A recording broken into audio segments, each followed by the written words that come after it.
एक महीने के अंदर में गोरखपुर जनपद में 3 ऐसी जघन घटनाएं हुई हैं। इस पर सरकार को, मुख्यमंत्री जी को स्वयं प्रशासन के ऊपर एक बड़ा सवाल है।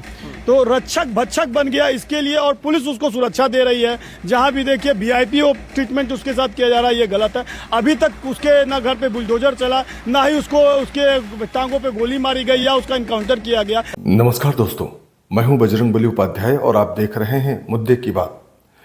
आज का मुद्दा बेहद पीड़ादायक है। गोरखपुर में एक ऐसी घटना सामने आई जिसने पूरे समाज को झकझोर दिया है। एक 10 वर्षीय मासूम बच्ची के साथ कथित दुष्कर्म और हत्या के मामले में एक पुलिसकर्मी की गिरफ्तारी ने लोगों के मन में गहरा आक्रोश और असुरक्षा की भावना पैदा कर दी है।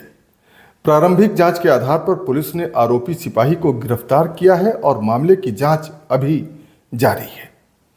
लेकिन सवाल केवल एक इस घटना का ही नहीं है। पिछले कुछ समय में गोरखपुर में बच्चों के साथ कई गंभीर घटनाएं सामने आई हैं।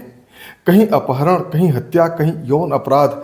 ये सभी घटनाएं पूरे समाज को आत्ममंथन के लिए मजबूर करती हैं।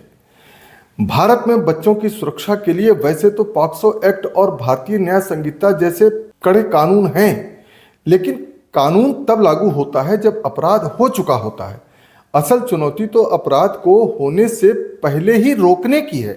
और सबसे बड़ा सवाल यही है कि यदि जिस व्यवस्था पर सुरक्षा की जिम्मेदारी है उसी व्यवस्था से जुड़ा कोई व्यक्ति आरोपी बन जाए तो जनता का विश्वास कैसे कायम रहेगा।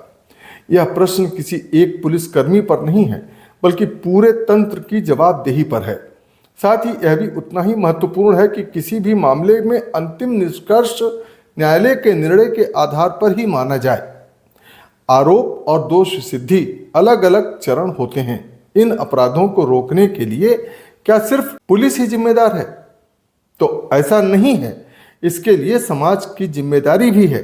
बच्चों की सुरक्षा परिवार, विद्यालय, पड़ोस और पूरे समाज की साझा जिम्मेदारी होती है। बच्चों को गुड टच, बैड टच की जानकारी दें। उन्हें बिना डरे अपनी बात कहने का भरोसा दें। किसी भी संदिग्ध गतिविधि को अनदेखा ना करें। स्कूलों और सार्वजनिक स्थानों पर सुरक्षा व्यवस्था को मजबूत होना चाहिए और प्रशासन को चाहिए कि हर बाल अपराध की निष्पक्ष और त्वरित जांच हो।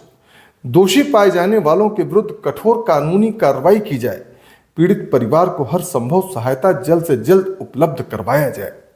पुलिसकर्मियों और अन्य सरकारी कर्मचारियों का नियमित रूप से संवेदनशीलता प्रशिक्षण होना अनिवार्य बनाया जाए। बच्चों की सुरक्षा के लिए स्थानीय स्तर पर जागरूकता अभियान चलाया जाए। समाज से अपील है कि बच्चे किसी धर्म, जाति या वर्ग के नहीं होते। वे पूरे समाज की जिम्मेदारी होते हैं। यदि आज हम मौन रहे तो कल कोई और परिवार इसी दर्द से गुजरेगा। इसलिए हमारी संवेदनाएं सभी पीड़ित परिवारों के साथ हैं।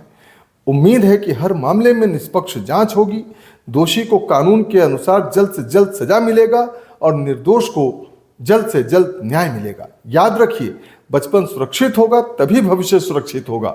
यदि मित्रों आप भी चाहते हैं कि बच्ची के हत्यारे को जल्द से जल्द सजा हो तो आप इस वीडियो को अधिक से अधिक लोगों तक शेयर करें और इसे पहुंचाएं, ताकि उस दोषी पुलिसकर्मी को जल्द से जल्द सजा मिले और उसके घर भी बुलडोजर की कार्रवाई जल्द से जल्द प्रशासन द्वारा किया जाए। हम उम्मीद करते हैं कि ऐसा ही होगा और इसी उम्मीद के साथ हम आपसे विदा लेते हैं।